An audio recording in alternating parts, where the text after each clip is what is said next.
Yes. Okay. Well, let's go ahead and get started. So I will kick us off, and this is always a awkward start. Hello to everyone who's signed in, and one of our attendees. We can't see you, but I can see your names at least, and I know there are some folks logged in. So thank you for joining us tonight, and joining this is the Jackson Hole Historical Society and Museum's program on the history of women's suffrage. As many of us know, August marks 100 years since the 19th Amendment was ratified. And tonight we will take a closer look at some of the influential individuals, as well as the role of the West in securing the vote for white women across the country. And so for those of you who don't know me, my name is Morgan Jowen. I'm the Executive Director of the Historical Society and Museum. And we are just thrilled to be able to bring together these esteemed scholars tonight, Dr. Sherry Smith, who you can see, and Dr. Mary Murphy, to provide a piece of historical context for the voting rights that I think most of us value today. So this evening, you're going to hear from both Sherry and Mary about their research and their focus on two specific suffragists, Sara Bard Field and Jeannette Rankin. And then we're going to conclude with a kind of question, answer, and discussion session with the audience. So I hope you all brought your thinking caps, and you're welcome throughout the program to raise your hand or to throw questions into the Zoom chat box. Just make sure that you have it set to submitting questions to all panelists and attendees so we can all see it. And we'll answer questions as we go, and also might just reserve them for kind of for later on in the program as well. So I do like to introduce when we have, professional historians with us. So I am going to read your bios, Sherry and Mary, to get us started. So Sherry Smith grew up in Northwest Indiana, a place tucked between Chicago's cultural treasures and the natural wonders of the Indiana dunes. Yet the American West won her over as a subject of historical study and a place to live. After undergraduate education at Purdue University, Smith moved to Seattle, enrolled in the University of Washington for her PhD, and has resided west of the Mississippi ever since. She is a professor of history emerita at Southern Methodist University, and she has a couple of award-winning books, including Hippies, Indians, and the Fight for Red Power, and Reimagining Indians, Native Americans Through Anglo Eyes, 1880 through 1940. Sherry also currently serves as a board member for the Jackson Hole Historical Society and Museum. So thank you, Sherry, for being a part of tonight and helping us get this together, really. And then we also have Dr. Mary Murphy, who is a distinguished professor of history at Montana State University and director of the Ivan Doig Center for the Study of the Lands and the Peoples of the North American West. She teaches the history of American women and the American West. She is currently engaged in two book projects entitled Cooking Up the Past, A Culinary History of Montana, and Culinary Diplomacy, Gender, Culture, and the Politics of Food in the US-Canadian Borderlands. So with that, I think we will pass it on to Sherry and Mary. Thank you all. Okay, thanks, Morgan. Our original plan, of course, had been to meet in Jackson and do this face-to-face, but COVID had different ideas. But the upside of this is that we have people, I think, joining us well outside of Jackson Hole this evening. So thanks to all of you who are Zooming in, and we look forward to engaging with you virtually. Our plan is for Mary and me to each make maybe a fairly short little mini talk about Western women's suffrage with emphasis on the 19th Amendment, and also by using an individual suffragist as a vehicle to both humanize and tell that story. But since I am in Wyoming, I would be remiss if I didn't talk briefly about the fact that Wyoming was the first territory and state in the United States to enfranchise women. Now, everybody who lives in Wyoming knows this story, but maybe people in California or Ohio are less familiar with it. So I want to just very briefly ask the question, why Wyoming? and offer a couple of different ideas about why that was the case. Now, the traditional explanation, the one that I heard when I went to school, was that the men in the territorial legislature were anxious to get some public relations for Wyoming. They were hoping to attract more settlers, Anglo-American settlers, to Wyoming. And they thought, well, this is something that would set us apart from other places. And so if we enfranchise women, maybe that will attract women and families and bolster our population in Wyoming. More recently, historians have kind of opened the lens on this to look beyond Wyoming to see what else was going on in the country, and have come up with a different kind of explanation of why Wyoming Territory was the first to enfranchise women. We have to think about when this was. And in 1869, this was in the midst of radical Reconstruction. And radical Republicans, as they were called, were in charge of Congress. And they were the men who created Wyoming Territory. And they were also the men who wrote the Organic Act to make Wyoming a territory, and made as part of that act the requirement that African-American men in Wyoming Territory would be able to vote. This was part of their, their experience, their ideals, why they had fought the war, what they were hoping to see, not only in the South, but also in the West. So it was part of the act that created Wyoming that African-American men could vote. Now, when you're a territory, you don't get to totally control yourself. And so Congress, the president sent two leaders to sort of oversee what was going on in Wyoming. One was called the secretary, the other was the governor. These men were Republicans. They came with that radical sort of Republican point of view. And one of them in particular, the man who was secretary, his last name was Lee, was not only an advocate of African-American equal rights, but also he was an advocate of women's suffrage.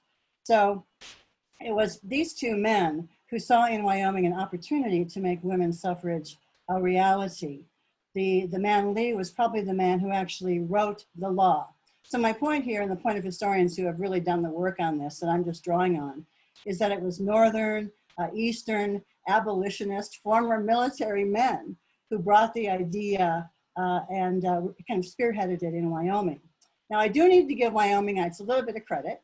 There were some women suffragists here who were delighted with these guys coming in with this idea, and were certainly encouraging it. Some of them were married to men who were even in the legislature. And in the end, it was, of course, the men in the legislature who also supported women's suffrage in Wyoming. Now, I do have to also add that it was pretty easy for them to do this, because when you're a territory, it was up to the legislature and the governor to pass the laws.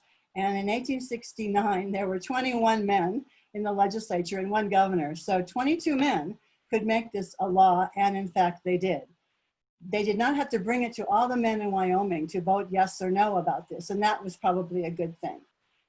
So just to sum up, Wyoming Territory became the first to enfranchise women, first of all, because there were some men and women who believed it was the just and appropriate thing to do. There were also those men who agreed from the legislature because they did believe it would help bring more people to Wyoming. And then finally, because there were African-American men who were voting, there were some men, white men, who were interested in enfranchising women to counter the power of those African-American voters. So there is a racist element here as well. Now, about 2 years later, something interesting happened. The Democrats who control the legislature discovered that most of the women who voted in Wyoming were voting Republican. And this had not been what they expected to have happen. And they felt like these women were really ungrateful to these men who had given them the vote. So they decided to change their minds and to repeal the law, because this was a law that was helping the Republican Party and not the Democratic Party. So they did. They actually passed a law to repeal women's suffrage. But the governor was still that radical Republican guy, and he vetoed it, and the legislature was not able to override his veto.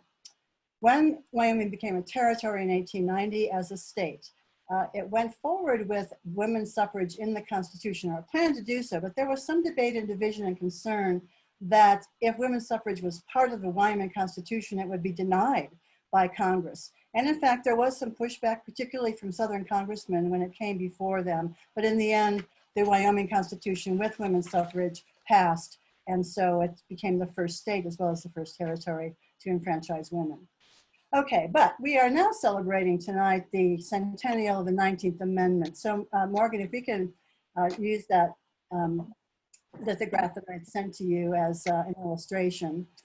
By 1915, actually it's part of this, it's also part of that. We could just keep that one actually.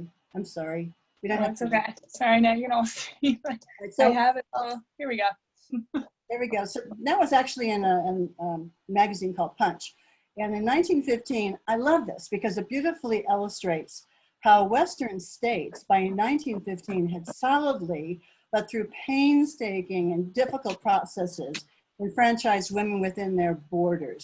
Maybe sometimes only for school elections, but at least they were voting in all of these Western states by 1915. Now, up to that point, the primary purpose of the women's movement was to make suffrage a reality, but on a state-by-state level. So they believed that was the best approach to take. But by around 1912, 1913, more and more of the suffragists were agreeing that this was just taking too long, and we need to do it another way. And a federal amendment to the Constitution seemed like the logical and appropriate way to go in the future. I think this image beautifully symbolizes this new strategy, which emphasizes this determination to mobilize those Western women voters, along with the Western men, but to mobilize them in particular on behalf of the amendment. And I don't know if you can tell, but you know, the other states are all these in their white women faces, basically looking up to Lady Liberty and with their arms out, appealing to her to come, please help us. Now the tactics then, beyond just using Western voters to push the nation toward some sort of universal suffrage amendment, differed among different groups. And I want to talk about the National Women's Party, and I want to talk about a woman named Sara Bard Field as my examples of what this looked like in the early 20th century. So I have a photograph of Sara, but not that one. She's in that one. There we go. Okay. So Sara was the wife of a Baptist minister. Both of them were Christian socialists. Her husband was very much an advocate of women's suffrage. She was also the mother of young children, and she cut her teeth on the suffrage movement in the context of the Oregon state campaign in 1912, which was a successful campaign after several defeats before 1912. But she doesn't come to national attention until 1915. And that is in the context of the National Women's Party, which was a fairly new party that demonstrated more assertive, some would say more militant tactics as they proceeded to play out this strategy to use the women's power of the West as voters in the nation as a whole. So I've come up with 3 different tactics that I want to emphasize this evening. And the first one is one I'm calling taking it to the streets. So the National Women's Party, which was based in Washington, D.C., was using things like marches. Now we consider marches in Washington to almost, be a commonplace thing. Believe me, in 1913, this was not a commonplace thing. There had only been one before in American history. They had this incredible march in Washington, D.C. They also had pageants. They had pickets eventually out on the streets. Respectable women who weren't supposed to be doing these things were doing all of these things on the streets. They were also getting in cars and using automobiles. They were using the technology of cars to get out into the countryside as well as to city streets to bring their message about this need for a federal amendment and get it in people's faces. So Sara, by this time, is living in California, and she ran a suffrage booth at the Panama Pacific Exposition. And in that booth, they had this gigantic piece of parchment that was meant to be a petition that Western women voters and men as well were encouraged to sign. And the petition was demanding that Congress move forward on this federal amendment idea. Eventually, that parchment petition was, she claimed anyway, 4 miles long and thousands and thousands and thousands of signatures. So as the Panama Pacific Exposition is closing and the time to take the petition is someplace else ends, Alice Paul, who began the National Women's Party, suggested to Sara that she take it to Washington, D.C. by car and present it to Congress and also meet President Wilson. Now, this is an absolutely amazing thing to suggest to somebody, an amazing thing to do. At this time, there were many people, cars of course were fairly new on the American scene to begin with, but women driving cars? I mean, there are a lot of people who didn't think women had the mental or physical capacity to drive a car across the street, let alone across the continent. But Alice Paul said, Sara, I want you and another woman named Frances Jolliffe, and then two Swedish women who owned this car to put the petition in the car and drive it across the country. No interstate highways, no Rand McNally atlases. They said, okay, we'll do it. And so they took off. I must say the other woman, Frances Jolliffe, decided by Sacramento she'd had enough. So she peeled off. But the other three women kept going. And in the Western states, they had a very good time. I do also have to admit that when they got to the High Sierra, they hired a man to do the driving over the High Sierra because none of them felt confident with that. But anyway, otherwise they did all the driving. They got to places like Utah, Utah was the second territory to enfranchise women right after Wyoming, and met with a very warm response from the men and women of Utah. Sara gave a wonderful speech in the Capitol building and they went on their way. Wyoming, things got a little bit more difficult. It was October, and somewhere between Laramie and Cheyenne, the car got stuck in a snowdrift. And actually, we can use the photo of the car now. The car got stuck in a snowdrift. There was nobody to call, nobody could come and help them. So these three women eventually pushed it out of the snowdrift and made it just in time for Sara to give her speech at the Cheyenne Capitol, where she was met by the Democratic governor who signed the petition, as did the mayor of Cheyenne, and so on and so forth. It's only when they got into that dark part of the map, the black part of the map, where they began to have troubles getting caught in the mud and had to rely upon a farmer to pull them out.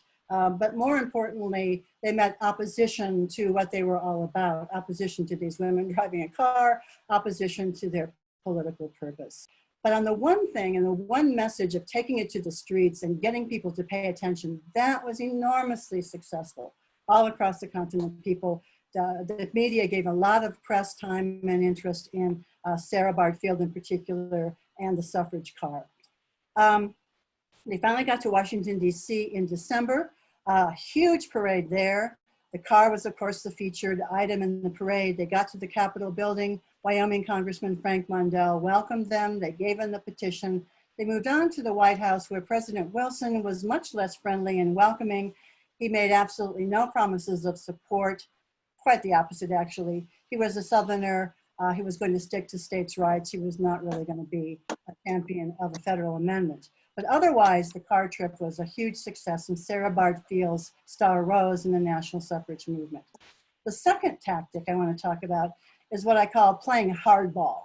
The National Women's Party decided that they needed to mobilize Western women voters' power as a bloc and demonstrate to everyone that women were going to use their vote to exercise power in this country. And they concluded that the best way to get that message across was for every woman to vote against any candidate who did not support the federal amendment, regardless of party. So in other words, they were asking women voters, and these are Western women voters, to be single issue voters, to vote on the issue of suffrage and the suffrage amendment. Didn't matter if a person was a Democrat or Republican. If they opposed the amendment, then they had to go. Now, this was particularly important the following year of the car trip because President Wilson was coming up for re-election in 1916. And so that meant campaigning against Woodrow Wilson. Sara was in the thick of this, working for the National Women's Party. She traveled all over Nevada and Idaho, where she was described as the silver-tongued orator of the Women's Party, also Utah and Wyoming. She hit Wyoming in October, once again, and she writes this from Casper. I am here in this new desolation. Where is the happy-hearted October of yesterday, lying with wide blue eyes and golden hair in a cradle of haze? Gone. It has snowed all day. It is bitter cold. it is winter, at least for a time. So she never was very crazy about Wyoming. But she soldiered through and did her best to try to convince Wyoming women and others to vote against Woodrow Wilson and any other candidates who were opposed to the suffrage amendment. This was extremely controversial as a strategy, and it did not work. Women voters were diverse and complex, and they were not all willing to put the suffrage amendment at the top of their list of issues that mattered to them. And for instance, there was a war in Europe, and Woodrow Wilson was promising to keep the US out of the war. So many women voted for Wilson because of that promise. They might have wanted the federal amendment as well, but they weren't going to vote him out of office because they thought he was going to keep our country out of war.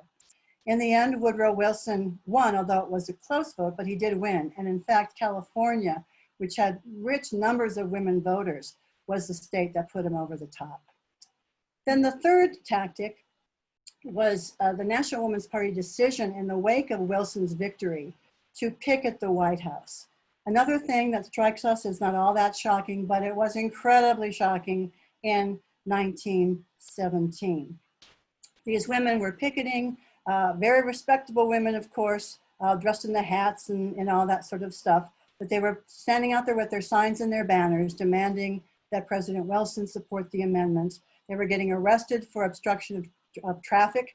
They were jailed. And some of those, and they all decided to go to jail. They didn't want to accept the fine. They wanted to go to jail because they wanted to make the point that they were fighting for something really important. And some of those women decided that they would stop eating. They were political prisoners and they went on hunger strikes, at which point they were force-fed. And that led to incredible violence and brutality. This is a dramatic, incredible story that I think many Americans know nothing about, but it happened.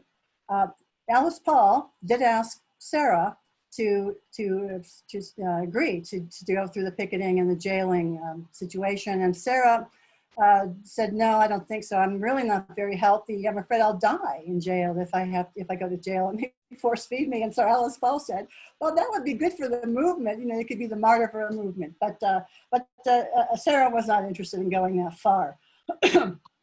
But the public reaction against Wilson was pretty profound, and that really did help turn the tide. I mean, it's not the sole factor, but it was, I think, an important factor that turned the tide. By 1918, picketing had stopped, and by 1919, Congress was moving, getting the amendment underway with Wilson's support of the amendment that would eventually pass Congress and be ratified. So in sum, the Western strategy had mixed results.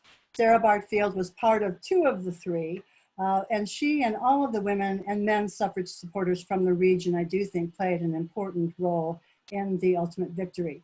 One last little story. The national suffrage leadership hoped that Wyoming would be the first state to ratify the amendment. The rich symbolism of that really appealed to them. Wouldn't it be great if Wyoming was the first to ratify the amendment? But that didn't happen because the governor at the time would not call a special session for the legislature, which was necessary in order for them to vote on this amendment. He was claiming this would cost the taxpayers money, and he didn't see why Wyoming taxpayers should pay for an amendment that wouldn't help his Wyoming women. They were already voting, and so he was refusing to do this. And the national suffragists and the women in Wyoming were saying, come on, you know. So finally, he did call a special session. The Wyoming taxpayers, I guess, paid for it. Wyoming became the 27th state in the Union to ratify the 19th Amendment in January of 1920. So now we'll turn over to Mary. Okay. Well, first of all, I'm happy to be here virtually with all of you, and thanks so much to Sherry and Morgan for organizing this event. So I'm going to tell you a little bit about Jeanette Rankin. This is Jeanette Rankin. And then again, like Sherry, I'm going to focus on her role in pushing the 19th Amendment to ratification. Unlike Sara Bard Field, Jeanette Rankin became a professional politician. So she is the first woman elected to the House of Representatives of the US Congress. She was elected in 1916 on the Republican ticket, and she had been born in Missoula, Montana, near Missoula, Montana. When she was elected to Congress, this was a political earthquake, and a Kentucky newspaper had a really great comment. They said, "Breathes there a man with heart so brave that he would want to become one of a deliberate body made up of 434 women and himself. So when you think about that, Rankin is the only woman ever to sit in the House of Representatives at that point, one of 435 people. So as I said, she was born on a ranch outside of Missoula in 1880 to a pretty well-off family, and her father prized education, so she went to the University of Montana. In 1908, she was inspired by the career of Jane Addams, the famous founder of Hull House, the Chicago settlement house, and she decided to become a social worker. So she goes off to New York to the School of Philanthropy, and when she graduates, she works briefly as a social worker in Spokane and Seattle. But she came to believe that individual work with different clients or people in need of help was not sufficient. She thought change needed to be made at the policy level. And she's in Seattle in 1910 when Washington State is waging its finally successful suffrage campaign. So she joins that, and she becomes a really great grassroots organizer. And this is one of the things that when she moves to the East, she is somewhat critical of Eastern suffragists because she doesn't believe that they had the grassroots organizing skills that Western suffragists did. And her tactic was to try and reach every individual woman in the district in which she was working and to convince them to ask a man to vote for suffrage. Because as Sherry said, to get women's suffrage passed, you had to have men vote for it. She also became a highly skilled public speaker. She began a tradition of carefully writing out her speeches and then practicing them until they seemed extemporaneous. And many people commented upon what a pleasant speaking voice she had and how good she was at winning over her audiences. She'd often start by complimenting the male representative of the district in which she was speaking, and then she'd tell a humorous story, and then she would go on to marshal her arguments for women's suffrage. So after working in Washington State, she becomes a professional suffrage activist, and she works in 15 states, different campaigns all across the country, from North Dakota to Florida. So she knew all of the major leaders of the suffrage movement, and I can't believe that she didn't know Sara Bard Field, because Jeanette Rankin was a lifelong friend of Alice Paul. But I have not found that connection. I mean, I'm not a biographer of Jeanette Rankin. I've worked on some aspects of her life, but now I'm very curious to know if there's any record of her relationship, if any, with Sara Bard Field. And of course, she came back to Montana to work on its suffrage campaign. Montana women won the vote in 1914, and she did that same grassroots organizing. She, too, used the automobile. She drove all over to every county in Montana, organizing local suffrage groups. On one of her trips to eastern Montana, she discovered that one of her most ardent supporters was a prostitute who was regularly writing letters to the New Republic magazine on contemporary events. So she's really in touch with people of all classes. And she and other suffrage organizers, especially those who did public speaking, they had to learn how to deal with hecklers and how to combat the anti-suffrage arguments that were being presented all the time. And so Rankin develops quite a witty repartee when she's doing this. So what men would say to her, but if you have women's suffrage, bad women will vote. And she says, well, bad men vote now. So she's kind of trying to put people on an equal level. So when Rankin, I think we could use that. I think there's just a couple pictures. So whatever the next one is, Morgan. Mm-hmm. Yeah. Just to show you a different version. Oh, this is good. She had developed a reputation not only as a very good speaker, but as a person, as a public speaker who was always very well dressed. And in fact, Rankin was quite a clothes horse. She was a very good seamstress herself, and these big hats became a part of her signature when she was speaking in public. So she uses that grassroots organization when she decides to run for the House of Representatives, and all but one county that voted for suffrage in 1914 supported her in 1916. So we don't have that data of who voted by the gender of voters at that early period, but it seems clear that women came out to vote for her. And this kind of organizing and lobbying, she was always talking to male legislators. That would serve her very well by the time she was elected to the House. She had tremendous knowledge of both state and federal legislative processes. So I think one kind of misconception about her is, oh, here's this woman who gets elected to the House of Representatives. And people don't realize that she was a seasoned campaigner, and she very consciously laid out her route to this position. And so she was by no means a political novice when she took the oath of office. So in 1917, she's sworn in the spring. The federal suffrage amendment was her primary goal. And as the only woman in Congress, she felt a particular responsibility to move it forward. Immediately after she was sworn in, she had drafted a resolution to call for the federal amendment was known as the Susan B. Anthony Amendment in honor of Susan B. Anthony, who had first conceived of a federal amendment for suffrage. And so she calls for it to be introduced, but it doesn't come up for consideration in the House until January of 1918. Congress had World War I to deal with because, as Sherry said, although Wilson campaigned on the promise to keep this country out of war, he in fact calls on the United States to enter World War I. And so Congress for that year basically is dealing with wartime business.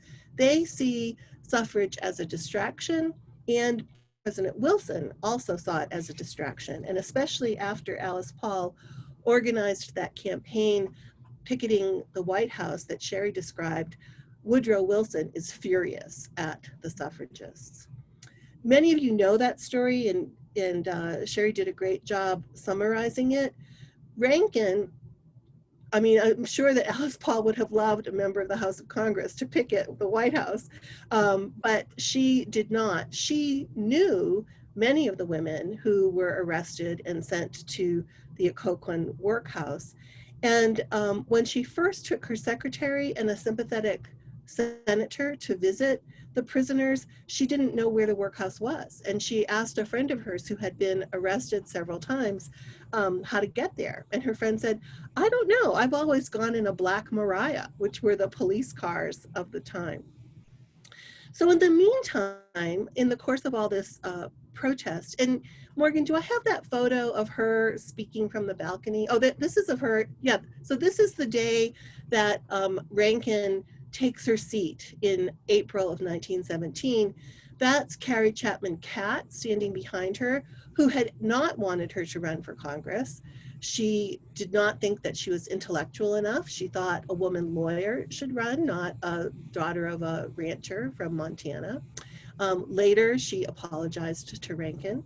But while all of this protest is going on, the suffrage amendment is locked up in the Judiciary Committee, which refused to report it out so that the House could have a full debate and a vote. So Jeanette persuades the House leadership committee, the House leadership, to set up a separate suffrage committee, which is what the Senate had as well. And Wilson supports this idea. So as a member of the House committee, Rankin could not testify before it, but she could use the power of her position to ask questions that would forward the cause. So I'll give you two examples. When one witness said, women were trying to change constitutions that were adopted by the people, she said, may I ask you who the people are? Pointing out that, of course, there was only less than half the population, white men. And then her wit was also obvious when a former Texas senator testified against suffrage and pulled out the old argument that since women could not serve in the military, they were not capable of performing all the duties of citizenship. And he said to the committee, he said, everybody would agree with me that I have stated a sound maxim of political justice. Jeanette says from her, seat on the committee, I would not. We have men in the US Senate who cannot serve in the Army, but they make splendid senators. So again, trying to point out the flaws and ironies in the anti-suffrage argument. So the suffrage committee, in fact, reports the measure out to the floor, which gives the House of Representatives, the full House, the opportunity to debate and vote on the amendment. And Jeanette was given the honor of leading the debate. So she prepared carefully, as she always did. She practiced her speech dozens of times, and she went out and bought an expensive black silk dress to wear on the House floor. Her speech summarized all the key arguments of the suffrage, of women's suffrage, but she concluded in the context of World War I. She said, how shall we explain the meaning of democracy if the same Congress that voted for war to make the world safe for democracy refuses to give this small measure of democracy to the women of our country? The debate lasted for 5 hours. And in the middle of the argument, Congressman Richard Wilson from Tennessee asked for 2 minutes.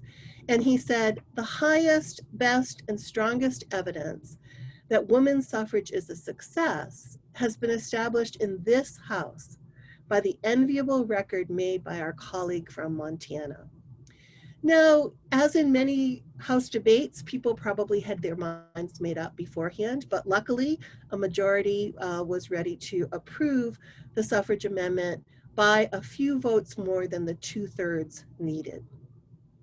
So the measure still had to go to the Senate, where it failed several times, blocked by Southern senators, before passing in May of 1919. And then, of course, was sent to the states for ratification. And as Morgan said, that's why we're celebrating this week, because on August 18th, 1920, Tennessee, the last vote needed, said yes. So Jeanette had been out of office for 18 months when the amendment was ratified, but she had done her part to get it out onto the floor of the House. She had worked for 5 years on various state campaigns and now was able to see that amendment on its road to ratification. And I'll also just conclude, Sherry and I are like, our minds are one. I also looked up when Montana ratified the 19th Amendment, and I hate to tell you Wyomingites that Montana was the 13th state to ratify. So I think we're good. And Morgan, there's just one other photo of this is her on Arbor Day, planting a tree in front of the Capitol. And when I looked at this picture this time, I thought I should look and see if that tree has survived. But so that's what I have to say now, and we could open it up for questions. Okay, well, Mary, I just want to say one thing to you about, did Sara and Jeanette know each other? And I have a little bit of evidence that they did. First of all, I'm sure that they knew of each other. I mean, no doubt about that at all. But when Sara was quite old, she lived until 1974.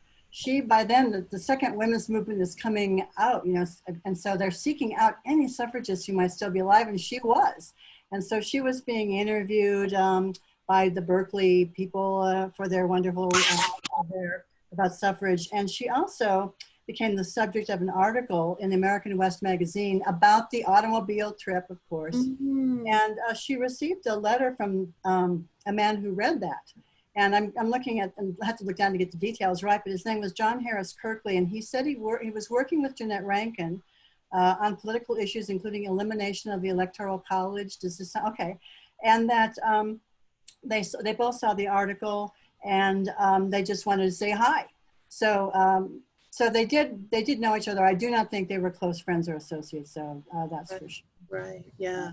And Rankin too she died in 1973. She was almost 93 years old, and she had she had really become a pacifist, and those were the causes that occupied her life after the suffrage campaigns. Right. I want to ask one question, and we kind of agreed that we were each going to ask each other this one question before we open up to the audience, so we'll make it pretty fast.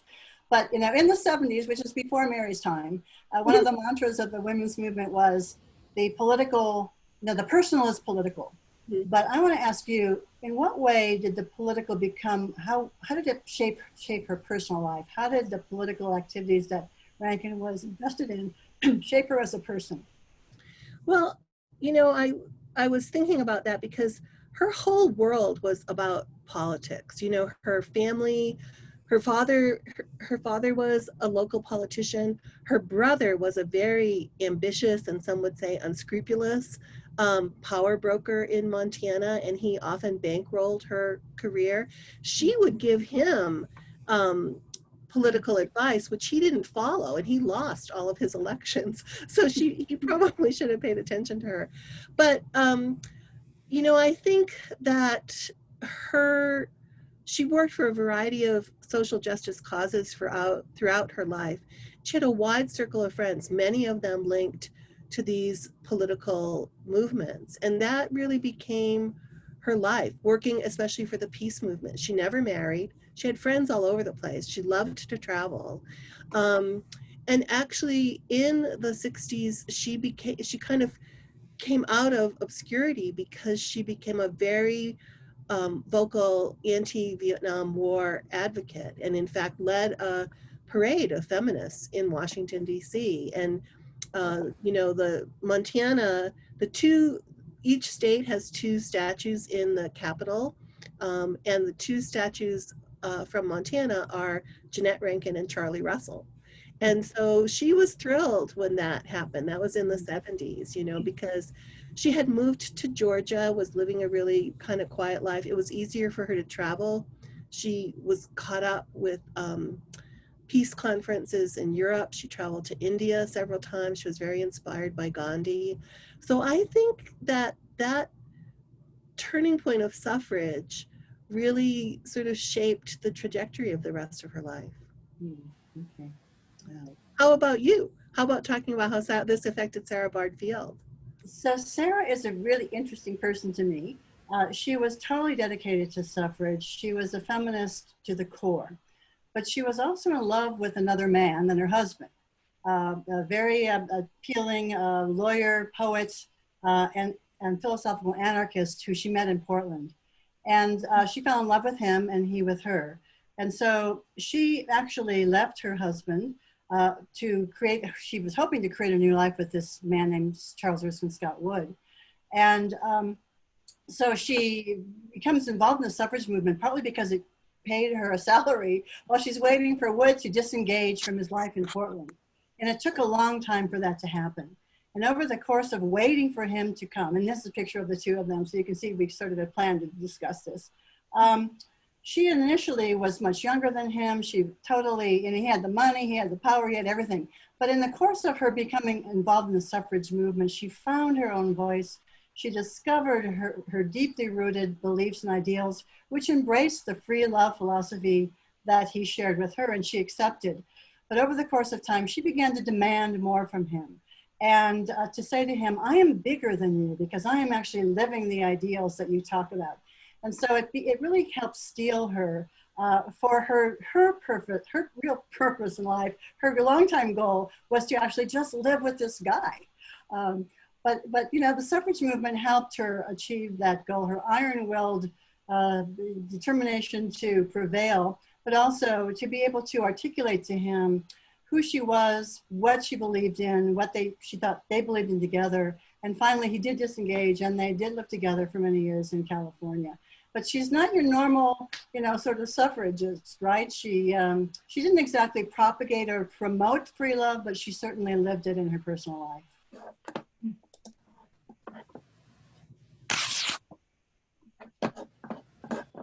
That's great. I have a follow-up. I think you both just hit on this, but there is a question from the audience after the amendment passed. What new goals did the women have? And I think you did mostly hit on it on what you're describing, but if there's anything more specific of leading up to this big thing, and then what did they go on to do? Well, I think I would just add that a lot of the women who were suffragists were also, or became pacifists. So, you know, Jane Addams was against World War I. She later gets the Nobel Peace Prize for her work. People were so appalled by the wastefulness of life during World War I that many women saw, now we have the vote, can we somehow legislate war out of existence? And of course that didn't happen. But for many years in the 20s, a lot of women who were in the suffrage campaign got involved in the peace movement. And Rankin persisted in that through the rest of her life. She also, as Sherry said, she did not think that the Electoral College was very democratic, and she worked against that. She was elected back to the House of Representatives in 1940, and famously or infamously, she was the only person to cast a vote against the US declaring war on Japan. She thought that Roosevelt had manipulated the United States into war. And it was actually just when I was reviewing some of the material on Rankin, I have no idea if this had really any effect on her decision, but she had met Franklin Roosevelt earlier in her suffrage campaigning, and he was very condescending to her. And I think that just niggled at her, and she was not a supporter of him at any point in his life. So, you know, see. Yeah, these people are human beings, right? Mm-hmm. Sara actually withdrew from the suffrage movement early because of personal tragedy in her life. So she wasn't really there at the end. But she still was a very committed member of the National Women's Party and supporter of Alice Paul through 1920. She was hoping, like many women, that having the vote would give them tremendous power to stop war and to feed the hungry and to solve many social problems. And she became very disillusioned with Alice Paul and the National Women's Party. She went back for, what was the celebration? I want to say 1923. There was a big celebration in Congress, and that huge statue of Lucretia Mott and was being unveiled. And so they invited Sara to come and give a speech at this event. And so she went, but she came back disgusted. She tore up her membership in the National Women's Party. She said that all Alice Paul wants to do is she wants to have a clubhouse in Washington, D.C., and she wants to do something for the Civil Rights Amendment, which she thought was not important compared to the big grandiose ideas that Sara and others had about world peace and so on.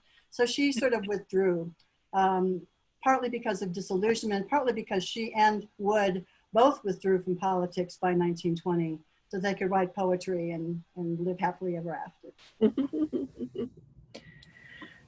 Follow-up question from the audience, and I can't do the math quick enough if either of them were around for this, but did either Jeanette or Sara play a part in advocating for the Equal Rights Amendment somewhat more recently?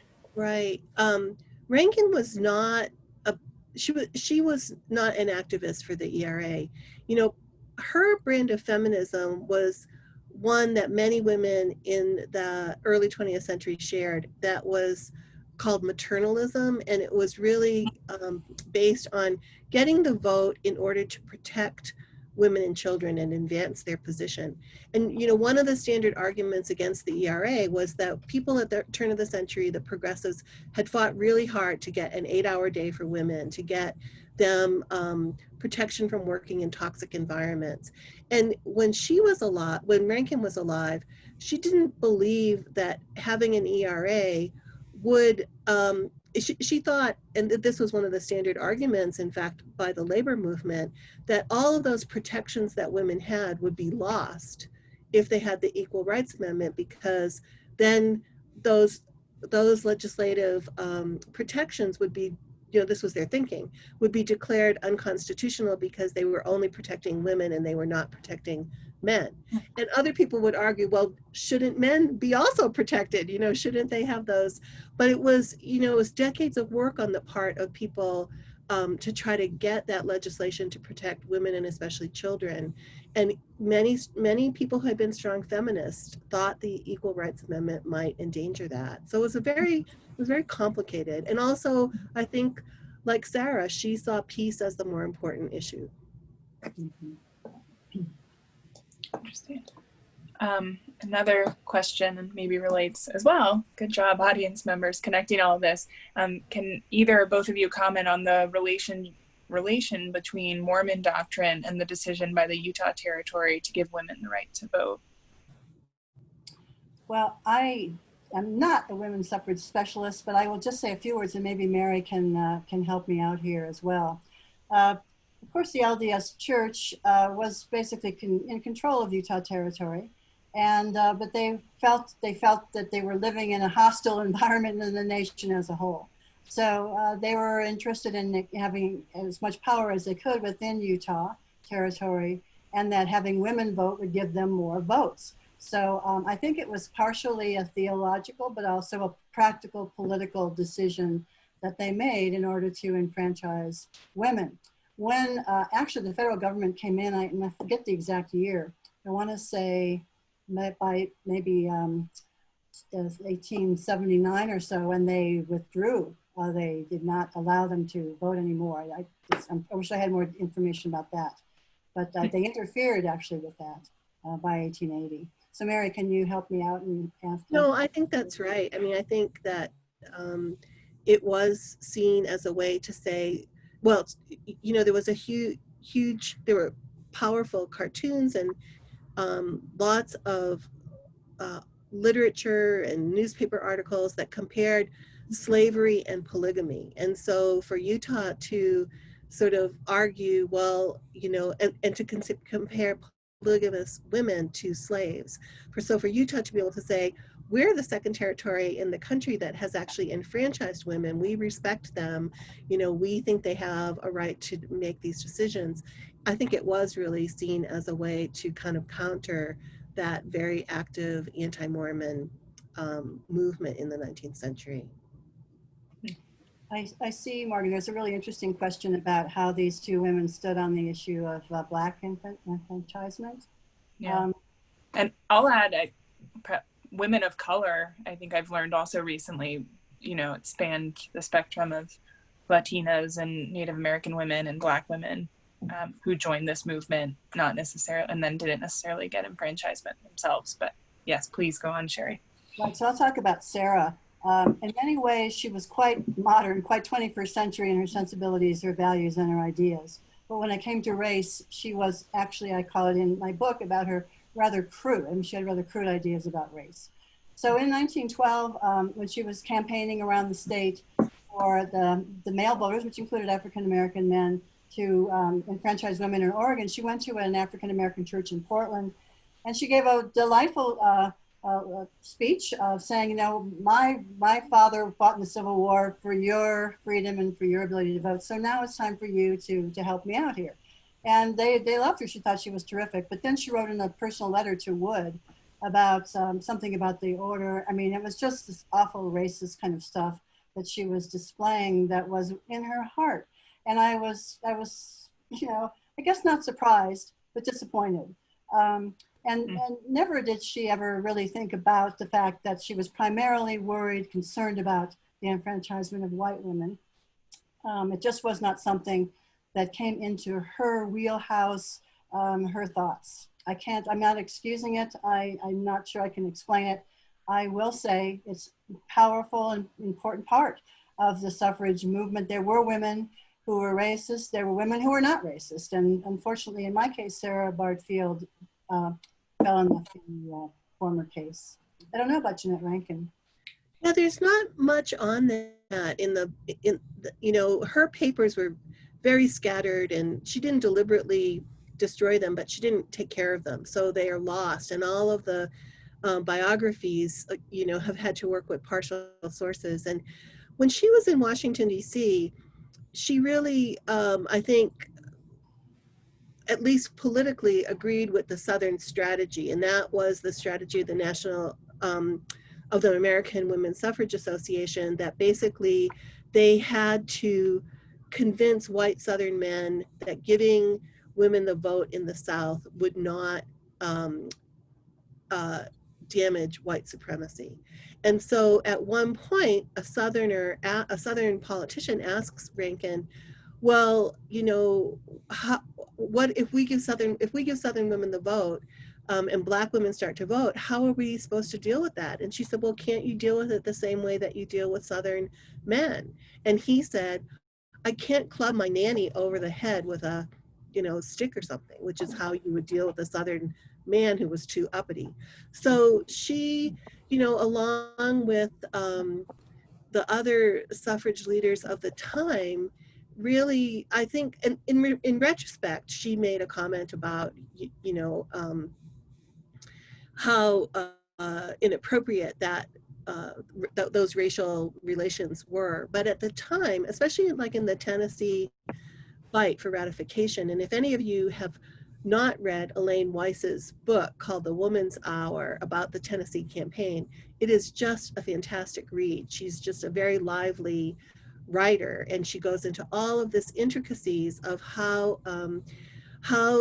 white suffragists dealt. And as Sherry said, some were racist, some were not, but they felt the only way to get that amendment passed, because the South was such a solid block against it, was to play the race card.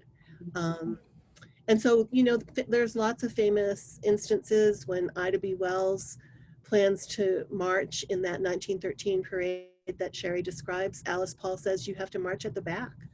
And Ida B. Wells says, I'm not going to do that. And she stands on the sidelines. And then when I think it was the Illinois, she had moved to Illinois, I think at that point, when the Illinois delegation walks by, she joins them right at the front.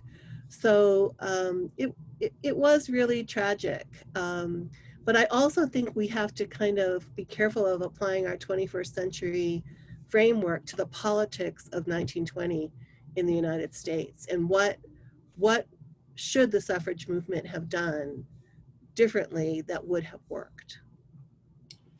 Yeah, I think that's a good point. And I also want to say that people change over time. And when you live long enough, you can change a lot.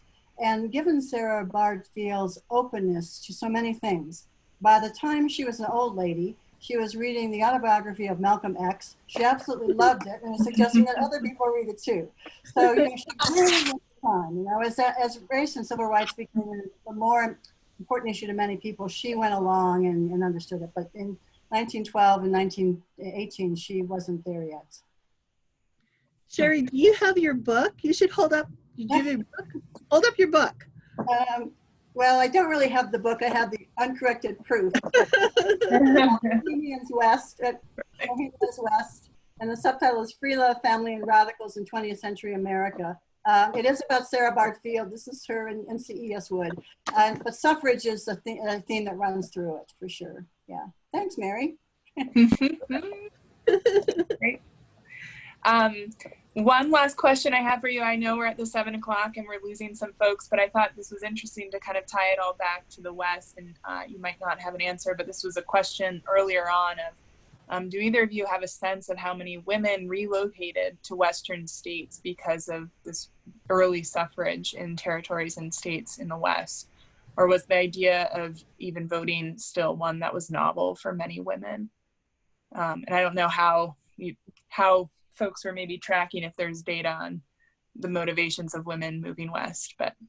I did find one answer to this book from a very old source, a guy named T.A. Larson, who was a historian of Wyoming and you know, wrote about this a long time ago, did say that as far as he could tell, or people who have looked at this could tell, did not really attract women to Wyoming. So my guess is that it probably was not a huge draw. Yeah, and I've never found any evidence. I mean, when women got the vote, like when they voted for Jeanette Rankin in 1916, several women wrote to her about how much they treasured the opportunity to vote. And one even said, you know, I was 8 months pregnant and I rode 6 miles on a windy day so I could cast my vote for you. But I'm not sure that it was an attraction for people to actually emigrate to the West. Yeah, cool. But perhaps we should end by urging everybody to vote. That's right. For sure. Yes. Exactly. And, thank Yes, you all. definitely. It is the time. Yeah, thank you. And I do want to make one last announcement, and obviously I'll give applause. I know we can't hear our attendees, but I think they are giving you guys a big round of applause right now. Thank you, Sherry and Mary.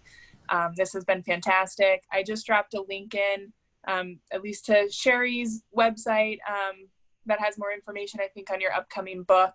And I'll drop my email in as well if folks want to get in touch with me for more follow-up with Sherry or Mary. I can pass along their info as well. And I do just want to make one pitch. So I believe, so the 18th marks Tennessee being the final state to ratify, or the numbers they needed. And then the 26th, I believe, marks the actual signing of the amendment.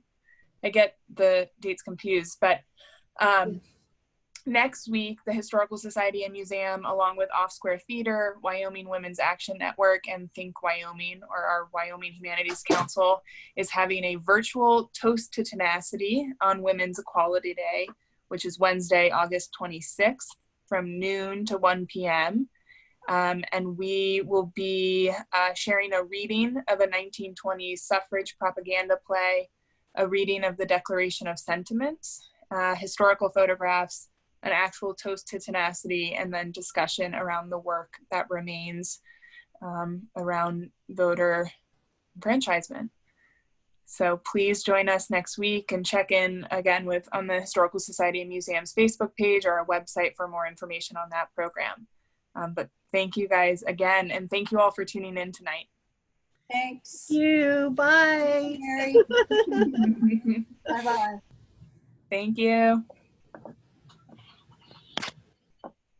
So I want to read the chat.